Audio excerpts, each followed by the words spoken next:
Hello students, आज के lecture में हम लोग जो पढ़ने वाले हैं वो है डिटर्मिनेंट ऑफ अ मैट्रिक्स। वैसे हम लोग लेक्चर 2 में प्रीवियस लेक्चर में डिटर्मिनेंट ऑफ अ मैट्रिक्स पढ़ रखे हैं, फिर भी आज हमें डिटर्मिनेंट ऑफ अ मैट्रिक्स के साथ साथ उसका कुछ प्रॉपर्टी भी देखना है।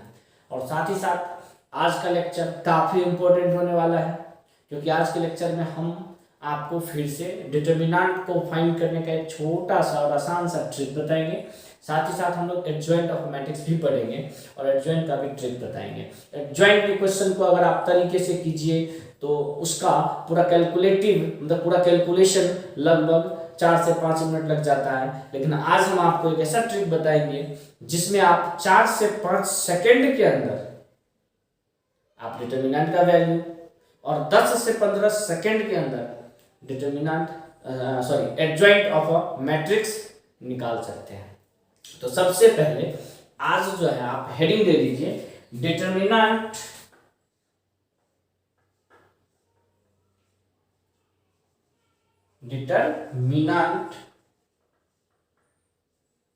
Of A matrix.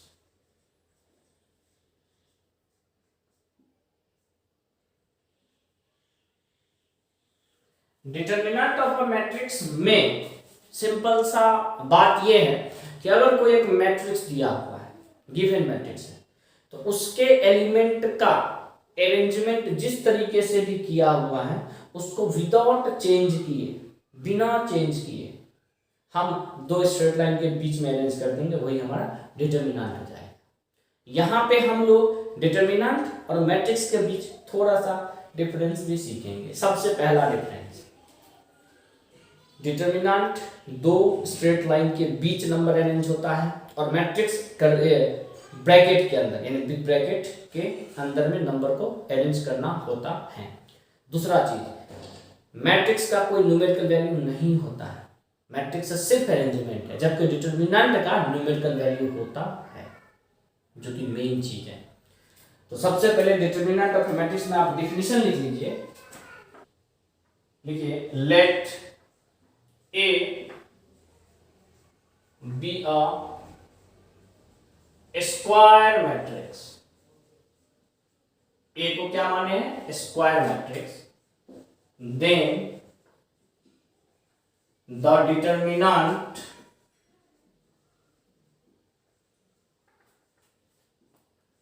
formed by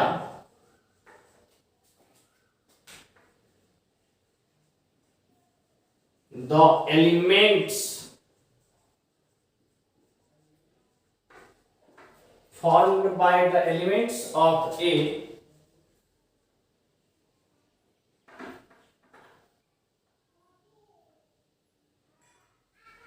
elements of A without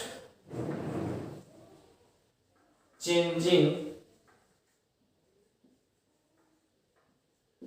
their respective position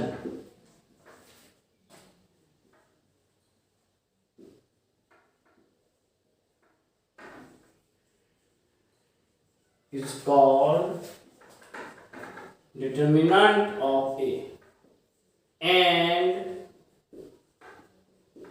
it is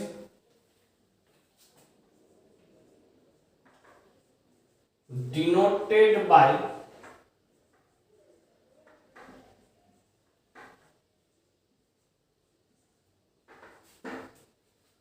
अब यहां पे आप लोग एग्जांपल देख लीजिए कि अगर मान लीजिए एक मैट्रिक्स ए इस तरीके से दिया हुआ है, A11, A12, A13, A21, A22, A23, A31, A32, A33, then A का जो डिटर्मिनेंट होगा वो without changing their respective position, यानी कि जैसा एलिमेंट यहां दिया हुआ है उस एलिमेंट को उसी तरीके से अरेंज करके हम यहां लिख देंगे, तो यही हो जाएगा हमारा डिटर्मिनेंट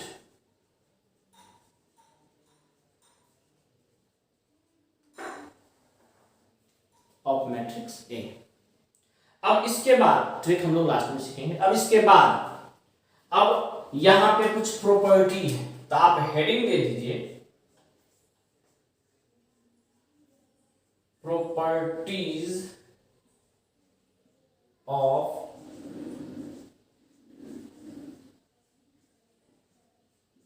डिटर्मिनेंट।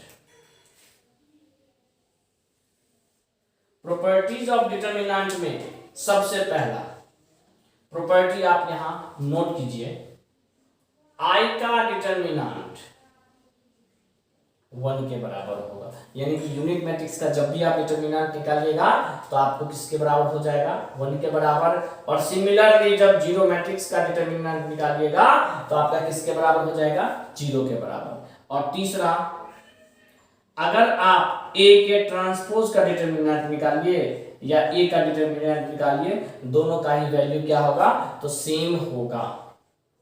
चौथा प्रॉपर्टी है कि अगर k इंटू ए है, यानी कि स्केलर क्वांटिटी में a के साथ मल्टीप्लाई हो और उसका डिटर्मिनेंट दिया हुआ हो, तो यहां पे k तो बाहर आएगा, डिटर्मिनेंट ऑफ a रहेगा, लेकिन k के पावर में यहां n हो जाएगा। फिर बोलेगा सर यहां n क्या है, तो where n is order of determinant, where n is order of A, या n क्या है, तो a का ऑर्डर है। इसके बाद पांचवा पॉइंट है कि अगर आपका ए बी यानी कि दो डिटर्मिनेंट का मल्टीप्लिकेशन है, तो आप ए बी का डिटर्मिनेंट निकालिए या a का डिटर्मिनेंट इंटू बी का डिटर्मिनेंट निकालिए, दोनों का ही वैल्यू क्या होगा, सेम होगा। छठा प्रॉपर्टी है आपका, अगर मान लीजिए a के पावर n का डिटर्मिनेंट आप फाइंड कर रहे हैं, तो अब a के पावर n का डिटर्मिनेंट निकालिए या a के डिटर्मिनेंट का पावर n निकालिए, दोनों का ही वैल्यू क्या होगा, तो सेम होगा। फिर बोलिएगा सर ये कैसे, तो इसको थोड़ा सा देख लेते हैं। जैसे कि मान लीजिए यहां पे आपसे बोल दिया कि a स्क्वायर का डिटर्मिनेंट निकालिए, तो a स्क्वायर को आप a इंटू ए लिख सकते हो, यस या नो, तो यस। उसी तरीके से आप इसको determinant of A into determinant of A separate कर सकते हो इस प्रॉपर्टी से, और यहाँ डिटर्मिनेंट ऑफ ए का क्या हो गया, तो स्क्वायर हो गया। तो बस उसी तरीके से जब भी आपको a के पावर n का डिटर्मिनेंट चाहिए तो आप a के डिटर्मिनेंट का पावर n लिख सकते हो। फिर उसके बाद आपका नेक्स्ट सातवां प्रॉपर्टी है कि a का डिटर्मिनेंट इंटू a इनवर्स का डिटर्मिनेंट आपसे पूछा जाए, तो भी आपका किसके बराबर हो जाएगा, तो 1 के बराबर हो जाएगा। और लास्ट प्रॉपर्टी है आपका, if a is skew symmetric of odd order,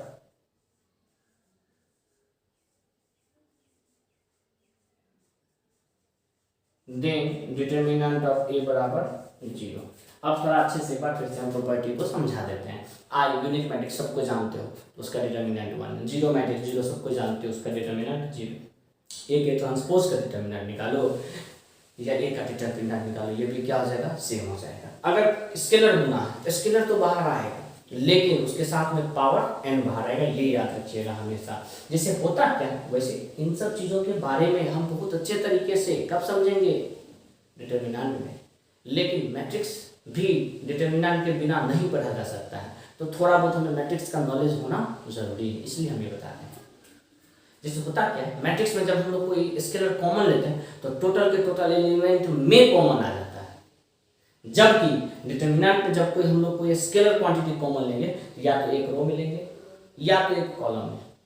बात को समझे, या तो एक रो में कॉलम आएगा या तो एक कॉलम में।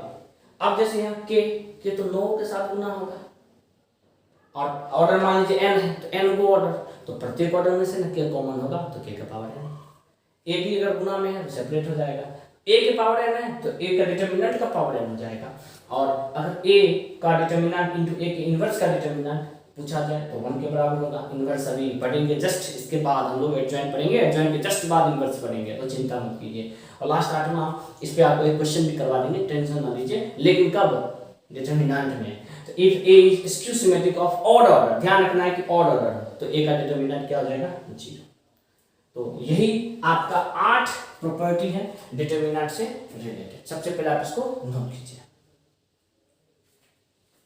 अब डिटरमिनेंट से रिलेटेड ये 2 क्वेश्चन हमें अभी करने हैं। जैसे कि पहला क्वेश्चन में आपको बोला जा रहा है कि एबीसी जो है वो स्क्वायर मैट्रिक्स है, कितने ऑर्डर का? तो n ऑर्डर का। ए का दे रखा है डिटरमिनेंट 2, बी का डिटरमिनेंट दे रखे हैं 3 एंड सी का डिटरमिनेंट दे रखा है आपको 5, और आपको बोला जा रहा है find the value of 10 into a cube into b square into c inverse का डिटरमिनेंट। तो सबसे पहले जब भी हम लोग क्वेश्चन को सोल्व करने जाएंगे तो गिवन डाटा लिखेंगे। तो गिवन है a का डिटरमिनेंट किसके बराबर? 2 के बराबर, b का डिटरमिनेंट किसके बराबर? 3 के बराबर, और c का डिटरमिनेंट किसके बराबर? 5 के बराबर। और हमें वैल्यू चाहिए 10, डिटरमिनेंट किसका? a cube b square c inverse, ये हो जाएगा 10। अभी आपको बताया गया है डिटरमिनेंट का प्रॉपर्टी, जिसमें ए बी का डिटरमिनेंट अगर है तो ए का डिटरमिनेंट इंटू बी का डिटरमिनेंट सेपरेट हो जाएगा। तो उसी प्रकार से यहाँ ए क्यूब का डिटरमिनेंट सेपरेट हो जाएगा, बी स्क्वायर का डिटरमिनेंट सेपरेट हो जाएगा, सी इनवर्स का डिटरमिनेंट सेपरेट हो जाएगा। उसके बाद एक और प्रॉपर्टी बताएंगे कि अगर ए के पावर n का डिटरमिनेंट है तो ए के डिटरमिनेंट का पावर n हो जाएगा। तो यहाँ पे ये चीज हो जाएगा आपका 10 इंटू ए के पावर, ए के डिटरमिनेंट का पावर 3, यहाँ हो जाएगा बी के डिटरमिनेंट का पावर 2, और यहाँ हो जाएगा सी के डिटरमिनेंट का पावर -1। ये हो गया 10 इंटू ए का डिटरमिनेंट दे रखा है 2, तो 2 का पावर 3, बी का डिटरमिनेंट 3, तो 3 का पावर 2, और ये आ जाएगा बाई में डिटरमिनेंट ऑफ सी जाएगी 5 से 2, ये हो गया आपका 2 इंटू 8 इंटू 9, यानी कि आपका आंसर हो गया 144। बहुत ही शानदार, इजी और परफेक्ट क्वेश्चन है आपके लिए, इसको थोड़ा अच्छे से समझिएगा। अब जैसे दूसरा क्वेश्चन है कि अगर ए का डिटरमिनेंट, सॉरी, ए का मैट्रिक्स दे रखा है एबीसी बीसीए सीएबी 3/3 ऑर्डर में, a इंटू बी इंटू सी का वैल्यू 1, और क्वेश्चन में दे रखा है कि a के ट्रांसपोज इंटू a किसके बराबर है? i के बराबर। Then find the value of a cube plus b cube plus c cube. बहुत ही इंटरेस्टिंग क्वेश्चन है, लेकिन इस क्वेश्चन को करने से पहले हम लोग यहाँ पे एक छोटा सा ट्रिक फिर से पढ़ेंगे, जो कि हम लोग शुरुआत में पढ़े हैं। अब जैसे कि यहाँ पे ट्रिक क्या है, तो ट्रिक हम लोग यहाँ पे यही पढ़ लेते हैं कि अगर आपसे बोला जाए कि a का डिटरमिनेंट निकालो, तो a का डिटरमिनेंट का मतलब यहाँ हो गया a b c b c a c a b। अब इसका डिटरमिनेंट के लिए हम आपको ट्रिक क्या बताएं? डिटरमिनेंट आपको अच्छे तरीके से पढ़ाया जाएगा, लेकिन अभी फिलहाल टाइम है, तो हम लोग डिटरमिनेंट अधिकतर क्वेश्चन को ट्रिक से ही सोल्व करेंगे। ट्रिक यूजफुल भी है और जल्दी से बनता भी है। ट्रिक क्या कहता है कि पहला और दूसरा कॉलम को रिपीट करो, तो पहला और दूसरा रो को रिपीट करो, कॉलम को भी रिपीट कर सकते हैं, कंसेप्ट थोड़ा सा चेंज हो जाएगा। तो हम यहाँ पे क्या किया, पहला और दूसरा रो को रिपीट कर दिया। रिपीट मतलब हुआ पहला रो को यहाँ लिख दिया, दूसरा रो को यहाँ। अब नहीं, अब इसको इससे मल्टीप्लाई कीजिए, इसको इससे मल्टीप्लाई कीजिए, इसको इससे मल्टीप्लाई कीजिए। देखिए मल्टीप्लाई करने के बाद यहाँ आ जाएगा ए बी सी, यहाँ भी मल्टीप्लाई कीजिएगा तो ए बी सी, और यहाँ भी मल्टीप्लाई कीजिएगा तो ए बी सी, और जब इसको जोड़ लीजिएगा तो P बराबर हो जाएगा 3ABC। P इसका नाम हम लोग देते हैं। जैसे ये मल्टीप्लिकेशन कंप्लीट हुआ, आप इसको मल्टीप्लाई कीजिए, फिर इसको मल्टीप्लाई कीजिए, फिर इसको मल्टीप्लाई कीजिए। जब ये तीनों मल्टीप्लाई होगा तो हो जाएगा C क्यूब, ये तीनों मल्टीप्लाई होगा तो A क्यूब, और ये तीनों मल्टीप्लाई होगा तो B क्यूब, और इसको हम लोग बोलते हैं क्यूब, और क्यूब हो गया आपका A cube plus B cube plus C cube. और आपके जो डिटरमिनेंट का वैल्यू होता है वो होता है P minus Q.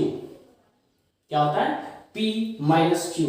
P minus Q का मतलब हो गया कि P यहाँ पे आपका कितना है, तो 3ABC, और इसमें से माइनस हो जाएगा Q। Q कितना है, तो Q है आपका A cube plus B cube plus C cube. ये ट्रिक अच्छे से सीखिए, यूजफुल है आपके बोर्ड के लिए, आईटी के लिए भी यूजफुल है। क्यों? क्योंकि अगर आपको आईटी में क्वेश्चन रहेगा डिटरमिनेंट से, आप चाहिएगा कि हम जल्दी सॉल्व करें। अब हम लोग आगे बढ़ते हैं। क्वेश्चन में गिवन है, क्या सब गिवन है? तो एबीसी का वैल्यू दे रखा है 1 और ए के ट्रांसपोज इनटू ए का वैल्यू दे रखा है आई के बराबर। तो सबसे पहला चीज यहां पे हम लिखते हैं, taking determinant on both side, यानी कि इसमें हम लोग दोनों तरफ डिटरमिनेंट ले लेते हैं। इससे क्या हो जाएगा, ये हो जाएगा ए के डिटरमिनेंट ए बराबर आई का डिटरमिनेंट। और सबको पता है कि अगर दो मल्टीप्लाई में है तो दोनों डिटरमिनेंट के बाहर सेपरेट हो जाता है। तो ये हो जाएगा ए के ट्रांसपोज का डिटरमिनेंट इनटू ए का डिटरमिनेंट। और सबको ये भी पता है कि आई का डिटरमिनेंट 1 के बराबर होता है। इसके बाद आपको ये भी अच्छे से पता है कि ए के ट्रांसपोज हो या ए हो, दोनों का डिटरमिनेंट सेम हो जाता है। तो हम लोग यहाँ ए के ट्रांसपोज के डिटरमिनेंट की जगह पे क्या लिख दिए, ए का डिटरमिनेंट, यानी कि ये ए का डिटरमिनेंट कितनी बार, 2 बार। तो ए के डिटरमिनेंट का स्क्वायर बराबर 1। यानी कि सिंपल है कि ए का डिटरमिनेंट किसके बराबर, बहुत बच्चा लिख रहा होगा +1। नो, प्लस माइनस दोनों 1। बहुत बच्चा के मन में ये भी होगा, सर आप तो बोले मोड का वैल्यू कभी निगेटिव नहीं जाता है। तो यहाँ मोड नहीं है, यहाँ डिटरमिनेंट है। और इस चीज को आप जरा अच्छे से ध्यान से समझिएगा, ये नहीं जो मोड समझ लीजिए। फिर बच्चा सोच रहा होगा सर क्या समझेंगे वैसे, फिर मॉडुलस है कि डिटरमिनेंट है। तो देखिए, जब हम लोग टॉपिक डिटरमिनेंट पढ़ेंगे तो वहाँ मॉडुलस नहीं आएगा। जब हम लोग मोड पढ़ते हैं तो वो सवाल पे ही, क्वेश्चन पे ही डिपेंड करता है कि क्वेश्चन क्या है। ठीक, तो ज्यादा दिमाग लगाने की इसमें जरूरत नहीं है। अब यहाँ डिटरमिनेंट ऑफ ए हमको पता है क्या, 3abc minus A cube plus B cube plus C cube, और बराबर यहाँ कितना था, +-1।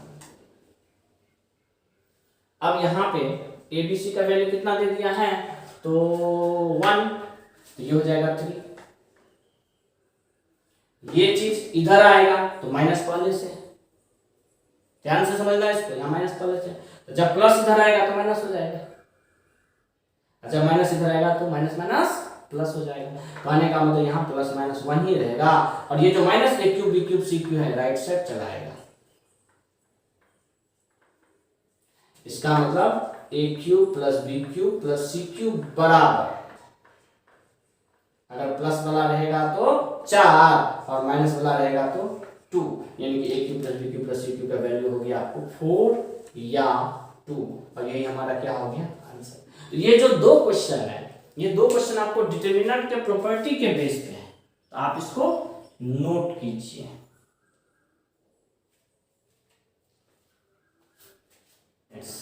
अब जो हम लोग पढ़ने वाले हैं वो काफी इंपॉर्टेंट कंसेप्ट पढ़ने वाले हैं, और उस कंसेप्ट का नाम है एडजॉइंट ऑफ मैट्रिक्स। तो सबसे पहले आप लोग हेडिंग दे दीजिए,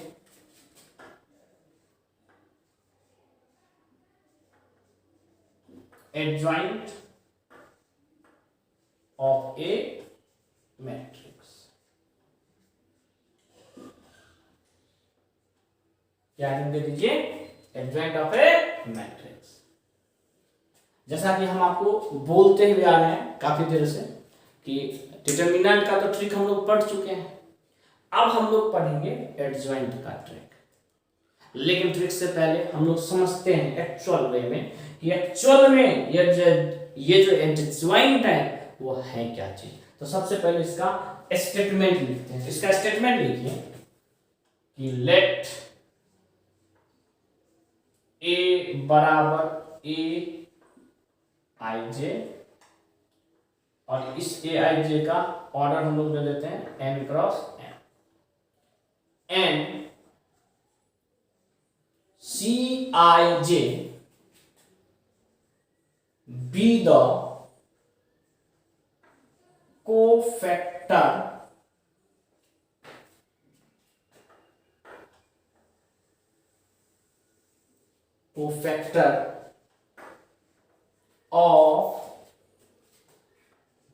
of aij in determinant of a then adjoint of A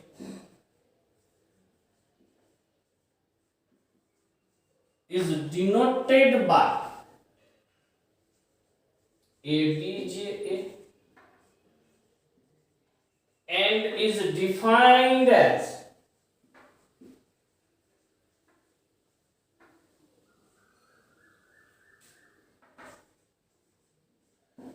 adjoint of A बराबर सी आई जे, और यहां हम सी आई जे का ट्रांसपोज लिखेंगे। ट्रांसपोज से आप लोग पहले ही अवगत है, यानी ट्रांसपोज के बारे में आप पहले से जानते हैं। जो मेन चीज यहाँ पे है जो आप नहीं जानते हैं, एक वो तो एडजॉइंट, वो तो हमें चलो पढ़ना ही है, उसके अलावा कोफैक्टर। सर ये एक नया वर्ड कोफैक्टर क्या है? तो सबसे पहला चीज हम लोग यहाँ कोफैक्टर जानेंगे, और कोफैक्टर को हम लोग इंडिकेट करते हैं सी आई जे से। किससे इंडिकेट करते हैं? तो सी आई जे से। अब जैसा कि सी आई जे के बारे में हम जानते हैं, तो सबसे पहला चीज यहां मान लेते हैं कि लेट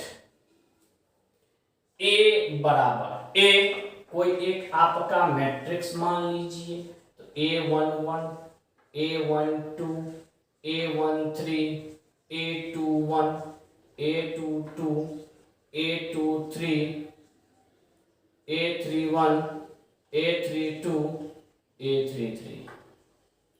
तो ये एक 3x3 का हम लोगों ने मैट्रिक्स मान लिया।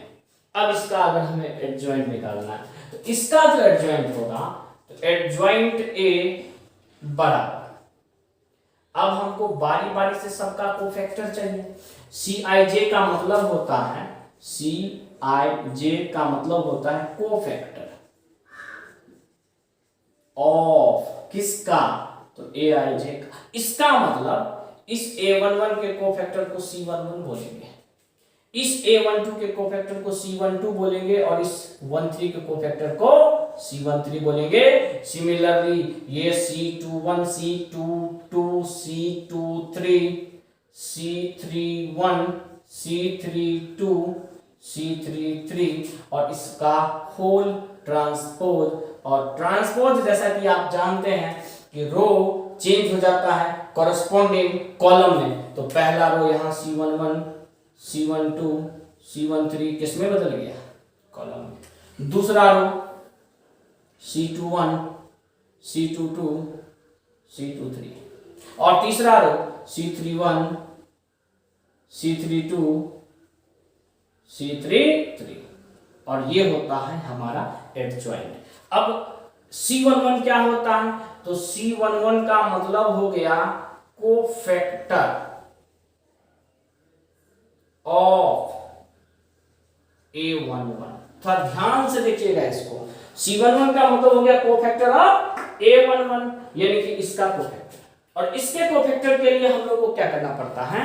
तो इसके A11 जिस रो और कॉलम में उसको रिमूव करना होता है। तो रिमूव करने के बाद आपको दिख रहा है क्या बच रहा है? क्या बच रहा है? तो A22, A23 और A32, A32, सिर्फ यही वाला पार्ट बच रहा है ना। देखो अच्छे से देखो, अगर A11 जिस रो और कॉलम में है उसको रिमूव करके तो यही बच रहा है। तो कोफैक्टर हो गया आपको यही चीज कि A22, A23, A32, A33, और इसका डिटरमिनेंट। अब जैसे मान लीजिए हमको A12 का कोफैक्टर चाहिए, तो हम लोग लिखेंगे C12,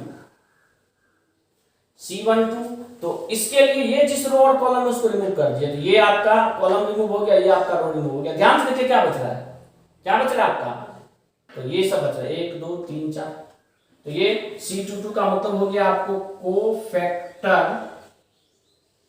ऑफ A12, और ये हो जाएगा आपका A21, A23, A31, A33। और इसमें जो एक चीज ध्यान देने वाली बात है वो है प्लस और माइनस का। प्लस और माइनस के लिए अच्छे से सुनिए। एक और एक को जोड़ के कितना, 2, एक और एक को जोड़ के कितना, 2, 2 क्या है, सम संख्या के विषम संख्या, इवन या ऑड, इवन। तो जब इवन रहे, इवन को हिंदी में बोलते हैं सम संख्या, जब इवन रहे तो यहाँ साइन प्लस रहेगा, और जब ऑड रहे तो माइनस। पता है तुम होशियार हो ना जी। तो 1 और 2 को जोड़ के कितना, 3, 3 क्या है, ऑड, यानी कि यहाँ क्या रहेगा, माइनस। और डिटरमिनेंट थोड़ा बहुत सोल्व करना तुम 10th से ही, यानी होशियार तो तुम लोग 10th से ही हो, अब तो और होशियार बनोगे। तो इस डिटरमिनेंट को सोल्व करने के लिए तरीका होता है कि आप इसको पहले मल्टीप्लाई कीजिए, यानी ये हो जाएगा a22 a33 और माइनस, ये इससे मल्टीप्लाई होगा, यानी कि a32 इंटू a23। इसको तो हम सोल्व करना आपको नहीं सिखाएंगे, तो आप 10 से करते हो, फिर भी एक बता दिए हैं, ये इधर मल्टीप्लाई होगा, फिर बीच में माइनस, इधर मल्टीप्लाई होगा। और प्लस और माइनस कैसे डिसाइड होगा, तो अगर इवन संख्या है, इवन नंबर है, सम संख्या है तो पॉजिटिव, और ऑड नंबर है यानी कि विषम संख्या है तो नेगेटिव। अब जैसे इसी में हमसे पूछ दिया a c11 हो गया, c12 हो गया, c13 पूछ दिया, तो c13 के लिए c13 जिस रो और कॉलम में है उसको रिमूव कीजिए, ये ना बताए वो क्या बच गया, ध्यान से क्या बच गया, ये चारों बच गया ना, इसी को डिटरमिनेंट में रखेंगे क्या सब, तो a21 a22 a31 a32 plus या माइनस, तो प्लस, प्लस लिखने की जरूरत नहीं है, लिख भी सकते हो।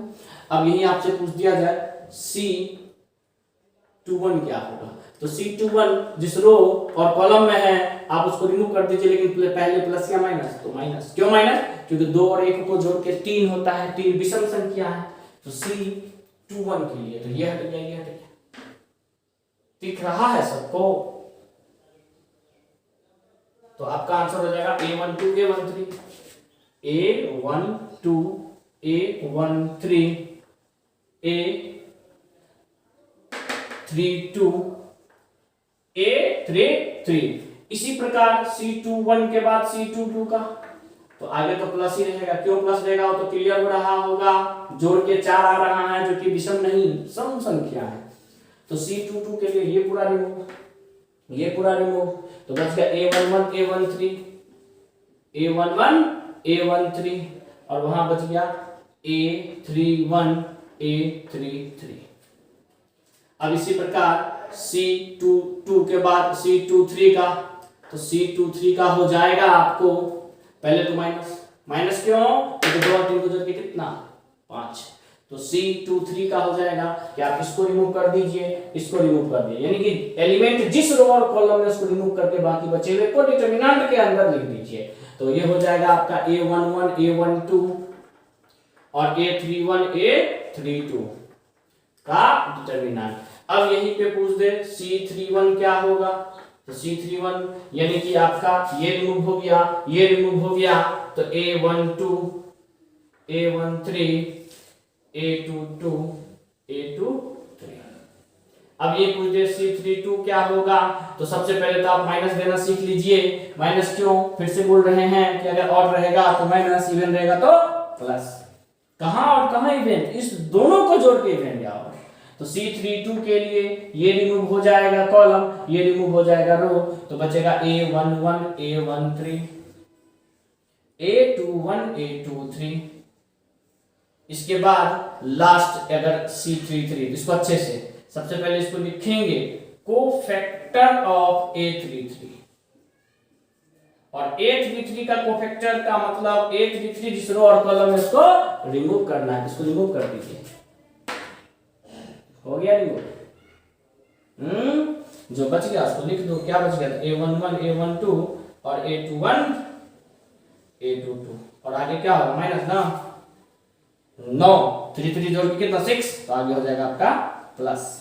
तो ये है आपको एडजॉइंट ऑफ अ मैट्रिक्स, आपको लग गया होगा यहां सर लग रहा है, लेंथी है, चिंता न करें, इसका ऐसा ट्रिक बताएंगे जो कि आप 10 से 15 सेकंड में सोल्व कीजिएगा, लेकिन उससे पहले इसको नोट किया जाए। इसके बाद हम लोग इस पे क्वेश्चन कर लेते हैं। तो सबसे पहले आप लोग एक क्वेश्चन नोट कीजिए, find the adjoint of, question है आपका find the adjoint of matrix, और मैट्रिक्स ए को आप लोग मान लीजिए 1 2 3 0 5 0, यहां लिख लीजिए 2 4 3। क्वेश्चन आप अपने मन से कुछ भी लिख सकते हैं। अब जैसे मान लीजिए ये क्वेश्चन है, इस क्वेश्चन का हमें निकालना है एडजॉइंट। तो एडजॉइंट निकालने से पहले आपको यहाँ पे कोफैक्टर निकालना पड़ेगा। कितने ऑर्डर हैं? तो 3/3 ऑर्डर है। तो सबसे पहले हम लोग सॉल्यूशन में लिखेंगे C11। C11 का मतलब हो गया कोफैक्टर ऑफ पहला रो का पहला एलिमेंट। तो पहला रो का पहला एलिमेंट क्या है? तो 1, यानी कि आपसे 1 का कोफैक्टर पूछा जा रहा है। तो 1 का कोफैक्टर मतलब 1 जिस रो और कॉलम में है उसको रिमूव कर दीजिए। तो कर दिए, करने तो आता ही होगा। रिमूव मतलब होता है मिटा देना। मिटाना मत कॉपी पे इस तरीके से ज्यूम करना, ठीक। अब ये भी देख लो, 1 और 1 को जोड़ के कितना? 2। तो यहाँ क्या आएगा? माइनस। नो, इवन है, प्लस ही रहेगा। और इसको सोल्व करने का तरीका होता है 5 को 3 से गुना किए कितना? 15। और आगे माइनस 0 को 4 से गुना किए तो कितना? 4। थोड़ा सा होशियारी से याद आ रहा होगा क्लास, अगर वाकई में अच्छे से पढ़ रहे होगे तो 0 को 4 से गुना करेंगे तो 0 ही होगा। अब 15 माइनस 0 कितना? 15 ही रहेगा। अब जिस तरीके से C11 आया, C12 का मतलब कोफैक्टर ऑफ किसका? तो पहला रो का दूसरा एलिमेंट कौन सा है? तो पहला रो का दूसरा एलिमेंट 2 है, तो 2 का कोफैक्टर। तो 2 का कोफैक्टर हो जाएगा 2 जिस कॉलम में है उसको रिमूव करो, तो यहां बच गया 0 0 2 3 0 0 2 3। और यहां आ जाएगा माइनस। क्यों माइनस? हो तो समझ में आ रहा होगा, क्योंकि 2 और 1 को जोड़ के 3 होता है, जो कि और यानी विषम संख्या है। और यहाँ पे वैल्यू हो जाएगा 0। अब कोई बोलेगा सर -0, तो 0 या -0 में फर्क नहीं पड़ता। C13 हो जाएगा आपको किसका? तो कोफैक्टर ऑफ 3 का। तो कोफैक्टर ऑफ 3, तो 3 जिस रो और कॉलम में रिमूव करो। रिमूव मतलब उसको इस तरीके से ढक लो। तो बच गया 0 5 2 4, और आगे में प्लस रहेगा। ऐड मल्टीप्लाई कीजिए तो 0 को 4 से तो 0, माइनस 5 को 2 से तो 10, यानी कि आपका यहाँ से आंसर हो गया -10। उसी प्रकार C21 यानी कि आपसे कोफैक्टर ऑफ क्या पूछा जा रहा है? तो 0 का, यानी कि दूसरे रो के पहले एलिमेंट का। तो दूसरा रो का पहला एलिमेंट भी यहाँ पे 0 है, इसका कोफैक्टर देख लो आप अच्छे से। 2 3 4 3 2 3 4 3, और 2 और 1 को जोड़ के और, यानी कि यहाँ पे माइनस, यानी कि आपका यहाँ आंसर हो गया 2 और 3 को मल्टीप्लाई करके 6 -12, यानी कि -6, यानी 6। C21 के बाद C22, तो कोफैक्टर ऑफ 5, यहाँ पे प्लस, क्यों? तो 2 2 4 होता है, 5 का कोफैक्टर के लिए ये हट गया। तो ये बच गया आपका 1 3 2 3। तो आपका आंसर हो गया 3 - 6, यानी कितना? -3। C22 के बाद C23 मतलब कोफैक्टर ऑफ कितना? दूसरे रो का तीसरा एलिमेंट भी यहाँ पे 0 है, तो इस 0 का कोफैक्टर के लिए ये हो गया। तो A 1 2 2 4, और यहाँ माइनस क्यों? तो 3 2 5 होता है, तो ये हो गया आपको -4 - 4, यानी 0 -0 को लिखेंगे 0। C23 के बाद हम लोग C31 निकालेंगे। C31 यानी कि कोफैक्टर ऑफ कितना? तो तीसरे रो का पहला एलिमेंट, यानी कि 2 का। 2 का कोफैक्टर हो जाएगा 2 3 5 0, और 3 1 4 होता है, तो यहाँ प्लस ही रहेगा। ये हो गया आपका 0 - 15, यानी कि -15। उसी प्रकार C32 निकालेंगे। C32 का मतलब हो गया कोफैक्टर ऑफ तीसरे रो का दूसरा एलिमेंट 4 का। तो पहले तो यहाँ माइनस, और ये हट गया, ये हट गया, तो 1300, यानी कि इसका भी वैल्यू कितना आ गया, तो 0। और इसके बाद आपको यहाँ पे लास्ट बच गया, यहाँ लग जाएगा, यहाँ पे C33 लग जाएगा। C33 का मतलब हो गया कोफैक्टर ऑफ, लास्ट वाला क्या है, तो 3 प्लस ही रहेगा। इसका कोफैक्टर के लिए आपको ये रिमूव हो गया, तो 1 2 0 5, यानी कि आपका आंसर हो गया सीधे 5 माइनस 0, यानी कितना, तो 5। तो आपका जो यहाँ एडजॉइंट आएगा, एडजॉइंट ऑफ ए, तो एडजॉइंट ऑफ ए को हम लोग एक बार फिर से लिखते हैं। एडजॉइंट ऑफ ए होता है C11 C12 C13 C21 C22 C23 C31 C32 C33 का ट्रांसपोज। अभी जस्ट बताए थे, जस्ट प्रीवियस स्लाइड में। अब तो स्लाइड ही बोलना पड़ेगा ना, तुम्हारे प्रीवियस पढ़ने में हो सकता है, ये सेंटेंस में देख लो।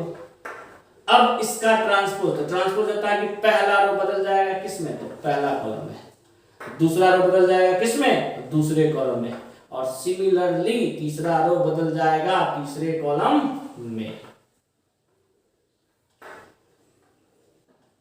और सबका वैल्यू आपको पता है, तो आप यहाँ वैल्यू रखो या यहाँ वैल्यू रखो, यहाँ वैल्यू रखोगे तो ट्रांसपोज निकालना पड़ेगा, और यहाँ वैल्यू रखोगे तो डायरेक्ट आंसर हो जाएगा। तो आपका C11 का वैल्यू कितना, तो 15, C12 का वैल्यू कितना, तो 0 -10 6 -3 0 -15 0 5, और ये हो गया हमारा आंसर। अब यहां पे महा शॉर्टकट ट्रिक, लोग शॉर्टकट ट्रिक पढ़ते हैं और प्रगति वाले पढ़ेंगे महा शॉर्टकट ट्रिक। क्यों जी? ये सर आवाज वहां से भी आना चाहिए ताकि फील हो, हाँ हम पढ़ाई कर रहे हैं। घर वाले भी सोचे क्या ये सर बोल रहा है, पढ़ने लगे आप मोबाइल और ये तो गप्पे लगा रहा है। नहीं, हाँ तो यस सर बोलते रहना है, हमें सुनाई दे देगा, बस तुम लोग यस सर बोलते रहो।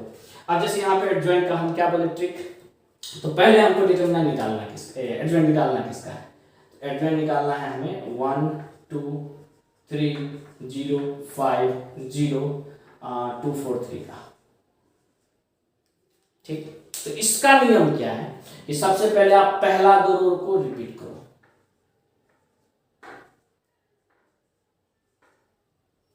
पहला दो रो को रिपीट कर दिया, पहला दो कॉलम पूरे कॉलम को भी रिपीट करो, यानी कि 1 0 2 1 0 और 2 5 4 2 5।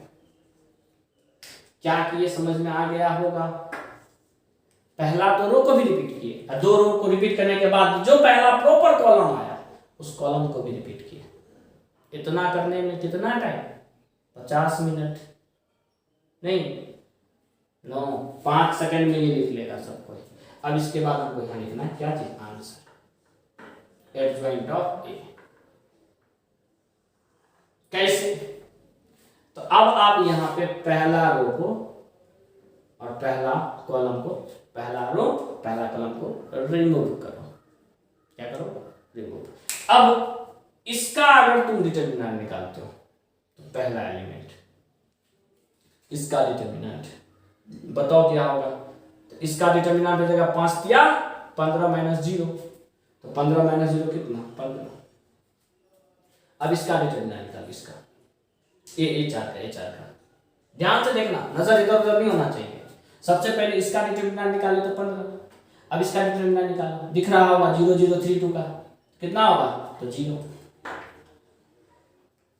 इसका डिटरमिनेंट निकालो थोड़ा सा जल्दी में, तो 0 को 4 से गुना करेंगे तो 0, और 2 को 5 से तो 10, तो 0 माइनस 10 कितना हो जाएगा? तो माइनस 10। अब पहला रो खत्म, अब इस पे आते हैं, इसका डिटरमिनेंट, इसका चलो लिख भी देते हैं इसका डिटरमिनेंट। तो 4 दिया 12 में से 6 दिया तो 6।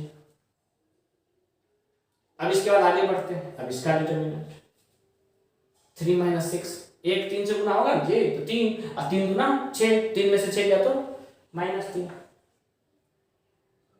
अब इसका डिटरमिनेंट, इसके बाद वाले का, इसका तो 2 दूंगा 4 में से 4 गया 0, इस दोनों का डिटरमिनेंट तो 0 -15, इस दोनों का डिटरमिनेंट, इस दोनों का तो क्या हो जाएगा 0, और लास्ट वाले का डिटरमिनेंट कितना 5। बहुत बच्चा सोच रहा हो सर आंसर कहाँ मिला, अरे अच्छे से देखो, अभी हमारा पूरा कंप्लीट नहीं हुआ है, हमें इसका क्या चाहिए, तो ट्रांसपोज ना चाहिए, क्या चाहिए ट्रांसपोज, जस्ट इसका ट्रांसपोज निकालना, तो ट्रांसपोज निकालोगे तो 15 0 -10 6 -3 0 -15 0 5। अब ये देख लो क्या इस तरीके से और इस तरीके से दोनों का आंसर सेम है, एग्जैक्ट सेम है, इसका मतलब हमारा क्वेश्चन भी सही है, हम कंफर्म भी हो गए कि सही है। और ये ट्रिक काफी यूजफुल ट्रिक है, अगर ऑब्जेक्टिव में पूछा तो तुम ही बताओ, इतना तरीका जो कोई करेगा 4 से 5 मिनट लग जाएगा, कितना भी कैलकुलेशन फास्ट हो 2 से 3 मिनट, उसके बाद अगर ये तरीका अपनाता है तो 10 से 15 सेकंड, हाँ थोड़ा सा कमजोर हुआ कैलकुलेशन में तो 25 सेकंड 30 सेकंड 1 मिनट, उससे ज्यादा नहीं ना। तो कौन सा ट्रिक, ये ट्रिक बताना अपने दोस्तों को, क्या ये ट्रिक जानते हो, नहीं तरीका फिर से एक बार ट्रिक को हम लोग रिकॉल करते हैं। जैसे देखिए पहला रो दूसरा रो को रिपीट कर दिए, फिर पूरा का पूरा 2 कॉलम आगे रिपीट कर दिए, ज्यादा दिमाग नहीं लगाना है, सर 2 ही क्यों 3 क्यों नहीं, ट्रिक है, जैसा बोलेंगे वैसा मानना पड़ेगा, ठीक। अब इसके बाद पहला रो पहला कॉलम को रिमूव कर दिए, अब बारी बारी से 2 ऑर्डर का डिटरमिनेंट लेते जाओ, वैल्यू निकालते जाओ, जो वैल्यू आ गई उसका ट्रांसपोज लो, वही आपको क्या हो गया, तो डिटरमिनेंट हो गया। तो ये मजेदार ट्रिक है, न्यू ट्रिक है, प्रगति वाले बच्चों के लिए महा शॉर्टकट ट्रिक है, तो इसको आप नोट कीजिए। इसके बाद आपको अभी जो हम लोग ट्रिक सीखे वो तो 3/3 ऑर्डर का था, अब अगर 2 ऑर्डर का, क्या चीज 2 ऑर्डर का डिटरमिनेंट हो और या तो मैट्रिक्स हो, उसका एडिशन निकालना है, तो कैसे निकालेंगे, तो पहले हम लोग प्रॉपर तरीके से लिखते हैं क्वेश्चन, फाइंड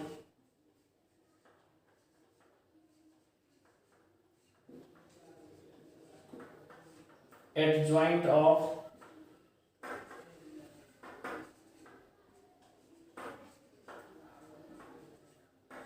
अब मान लीजिए ये एक मैट्रिक्स है और इसका हमने बोल दिया एडजॉइंट निकालने के लिए, तो सबसे पहले चीज हम लोग को यहाँ C11 निकालना पड़ेगा, C11 यानी कि कोफैक्टर ऑफ किसका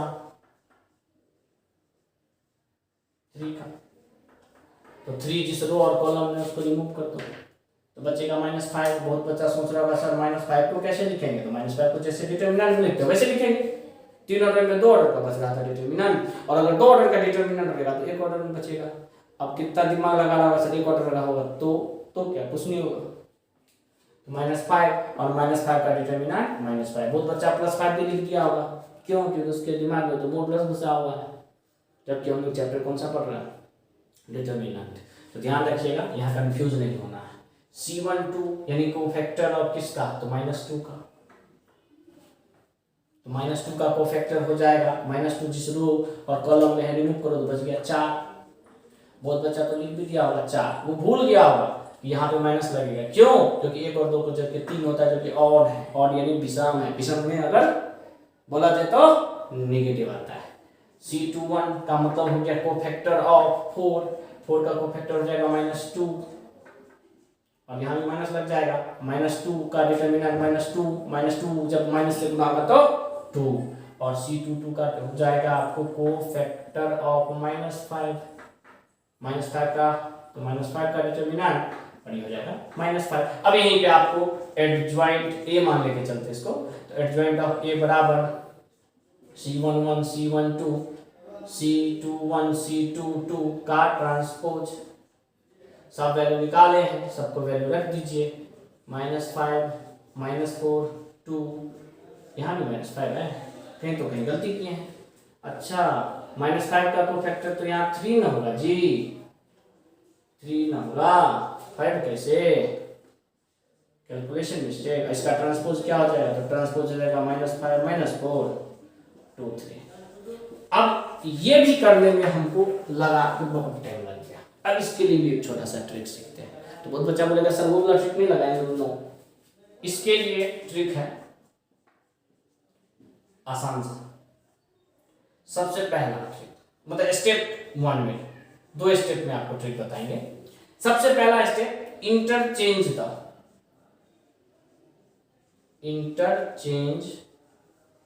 द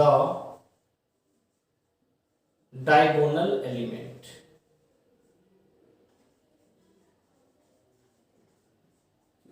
यानी कि डायगोनल एलिमेंट को अदला बदली कर दो, इंटरचेंज कर दो। 3 की जगह पे -5 और -5 की जगह पे 3। और स्टेप 2 है change sign of non diagonal element. और नॉन डायगोनल एलिमेंट के क्या चेंज कर दो, साइन चेंज कर दो। देखो -2 है तो क्या कर देंगे 2, और 4 है तो क्या कर देंगे -4। यही आपका क्या आंसर। तो ये 2 ऑर्डर के लिए था ट्रिक। 3 ऑर्डर पे अप्लाई मत करना, ठीक। और 3 ऑर्डर के लिए अलग आपको बता रखे हैं। अब इसके बाद जो हमें पढ़ना है वो है हमारा प्रॉपर्टीज ऑफ एडजॉइंट।